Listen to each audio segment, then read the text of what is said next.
So you've been part of, or we can say you've been the head of the committee, security committee in Katsina State. And you have, in one way or the other, must have engaged these Fulani people, especially during the Amnesty program. From your interaction, what can you comment on the very essence why they chose to unleash mayhem to the society, and after what certain period do they say, okay, if this and this are met, we will no longer attack people? Or you see, the problem is you can only negotiate with somebody who is fighting a cause based on ideology, based on certain principles, not a thief. You can't negotiate with a thief. You can only overpower a thief and make him stop what he is doing. You see, we attempted it. Initially, it was successful, but to a certain extent. Because even those who accepted the amnesty, who accepted to surrender their arms, they are very few if you compare with those who did not. And even among their associates, their circle, not all of them accepted. And that is why most of them were killed by the same people who did not accept amnesty. And this is something that you cannot do in one place and allow another place to be continue with the criminality. It is not possible because they move around, they are the same people, the same group of people, and so on. So it's not that you give certain condition, because a thief can only do continue to give him what he was taking from people. You cannot. When you stop stealing, what is the alternative to a thief? You understand? You cannot say, okay, stop stealing, I'll be giving you what you used to be stealing. Are you ready to come back to normal life, continue? And we cannot, the way things are, nobody can stop this and remain in the forest. He cannot, because the rest will kill him. And you cannot stop stealing, you will still continue to maintain firearms. And moreover, you cannot stop stealing because you have no other means of livelihood if you remain in the forest. But quite a number of them stopped and they moved to the towns and cities. They settled down. They continue to pursue other means of livelihood, but still you find they had a problem because their animals, their livestock, cannot be in the forest again because others will take them away from them. They kill them. Now they fight among themselves. They steal among themselves. They even kidnap themselves. Because it's a way that they get money easily and huge sum of money. Now when you kidnap, you get between 5-10 million. Tell me how many animals, how many cattle will you steal to sell to get 10 million naira? You understand? So the problem is, it's not the issue of getting conditions from them. Because when we initially had this program, we thought of providing certain amenities that were lacking, like schools on their coast, like clinics, like roads and other things. But the problem, when we constructed these schools, they all turned them into hiding places, into camps. They took over. They didn't even allow the school to function, to operate. So also the clinics. Contracts were awarded for the construction of roads. The longest road so far, if we had constructed, the longest we would have constructed in this state would have been the one we awarded from Bazari to go to Shimpuda and bus to that road between Jibia and Kauran Namodan. But work could not start because of the situation. We also wanted to start work on Damusa Medebino, Amia Road. It's another very good road that could have helped the communities around. But you can't, no contractor can go there. So it's not the provision of things that are lacking, that is not the issue. But are they willing to stop this completely and continue with that? Because most of these people are young and coming from different parts of the country. Majority of them don't have parents here, don't have families here, don't have anybody. They only come and own guns and continue this. And they were, when you see them, you even wonder, all this money they are getting, why is it? Because whatever they get, they invest in purchase of firearms. Because they believe you are more feared, you are stronger, you are more influential by the number of firearms you own. So looking at this scenario, the whole scenario, and we're doing this for posterity, for future, what do you think would be the future of our economy as a state and education, if this persists? Okay, before I answer this question, I think there are issues should be looked at this way. One, what would have been the best thing to do? What is the way out? Because one, we don't expect to allow this thing to continue forever, because it will certainly destroy everything.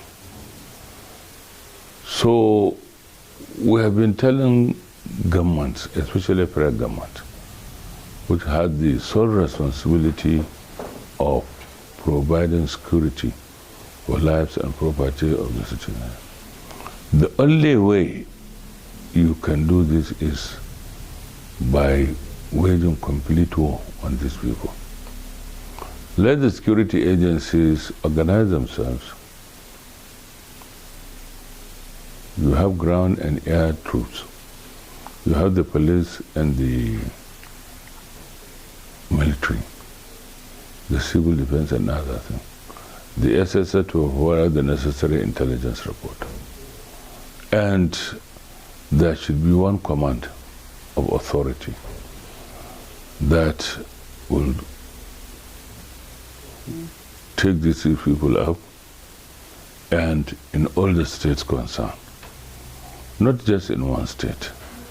It has to be at the same time in all the states. And it has to be well coordinated. There must be very good synergy between all of them. Like I said, if possible, one platform under the federal authorities. From the defense headquarters could be commanded by them. And then the governors of the states concerned should also be meeting regularly to take common positions on issues that become necessary for them to take common positions. But the way things are now, one state will accept to dialogue with the criminals, and others say no. One state will declare a particular bandit even wanted. Another state will consider that bandit an associate, be giving him vehicles and other support. You find some states taking certain decisions, like the ban of use of motorcycle. The neighboring states allow them. So also the supply of fuel and other needs. So unless the governors also sit down, coordinate with the military activity, take decisions that will help the military activities achieve their aims within the shortest possible time. You understand? With other federal agencies like NCC, they all come together. you seek the support of the neighboring country, that Niger Republic, especially in terms of proliferation of firearms into the country. You need to have this complete understanding before you can think of getting this to an end. And like you said, if this thing continue, certainly it will definitely affect the progress of the states concerned, not only of individual, but even of government. The government I mentioned earlier, that projects we wanted to do could not.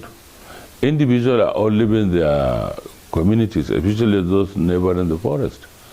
They are living. The traditional rulers, the other communities are living. So living their farms, they cannot farm, they cannot do any, wherever they go, they are there as refugees. So certainly it will affect the economy, it will affect other issues of life. Education, most of in this area schools don't run. The teachers cannot go because anybody can be picked anytime, can be even be killed and so on.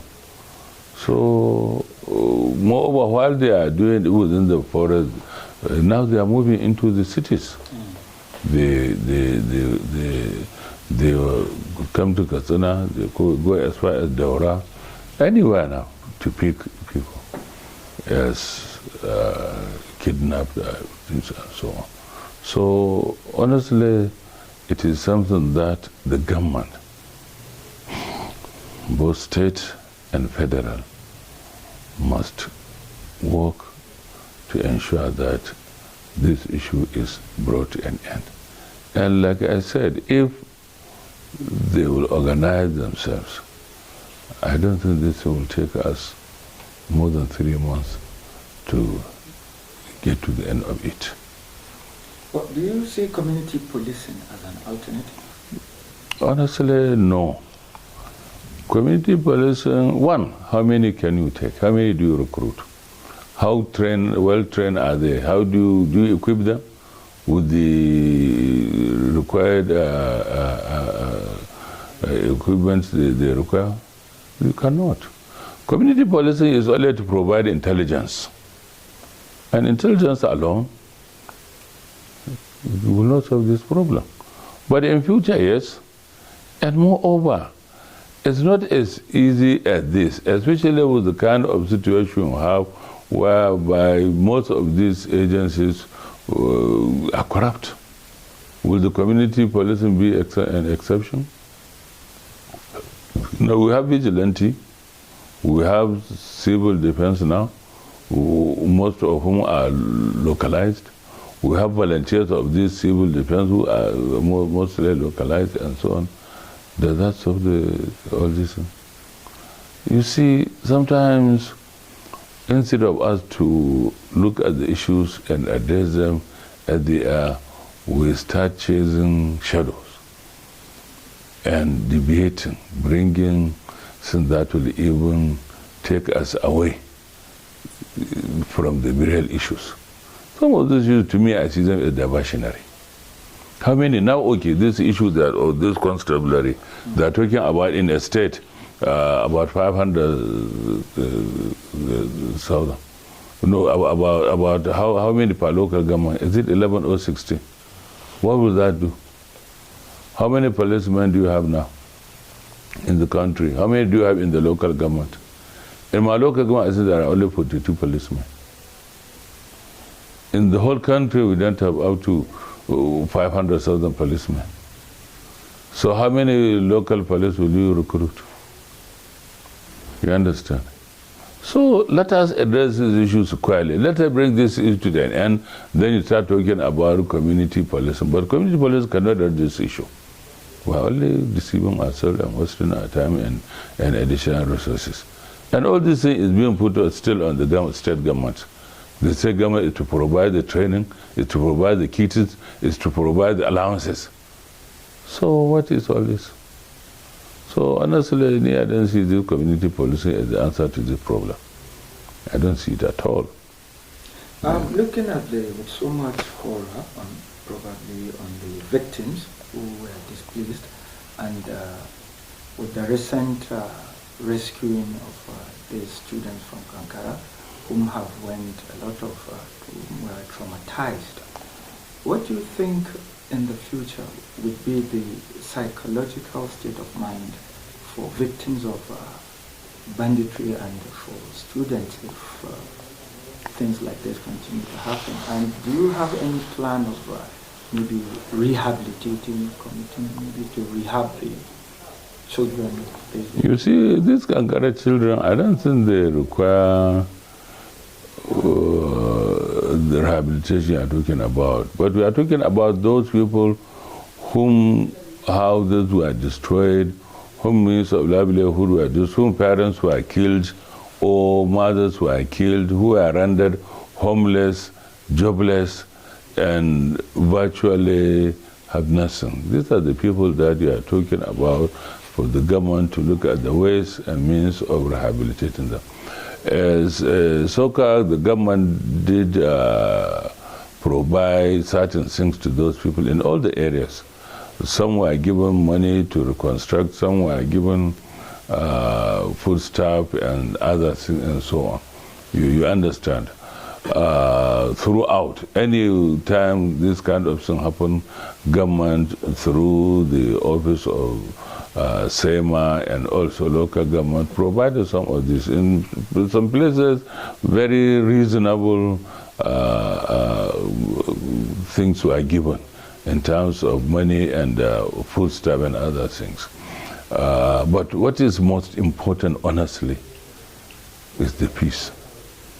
It is only when you have peace that these people will be fully rehabilitated. They will go back to their farms, they will go back to their houses, and they will continue with their normal life. You understand? But as long as this thing continue, so you will continue to have a lot of this kind of victims. And to the extent the resources of government will be very difficult to contain. So what is most important? You see, people talk about providing security to schools. Are not only schools that require security. It's everybody. You understand? It's everybody. So Kankara issue, yes, has given us some insights, some understanding of some areas that we need to look at. But what is most important is to provide security for the entire communities, not one aspect. If today you give secondary school, okay, what of primary school, what of tertiary, what of hospitals, and so on. There are people in the hospital. This will can go and pick anybody. So the issue is, let government bring this issue to an end and then work out a better way of providing security, which is the first and foremost important thing any responsible government should do. Provision of security of lives and property. So lastly, what role do you think communities should play? Community also has very important role, because now most of these criminalities happen with the support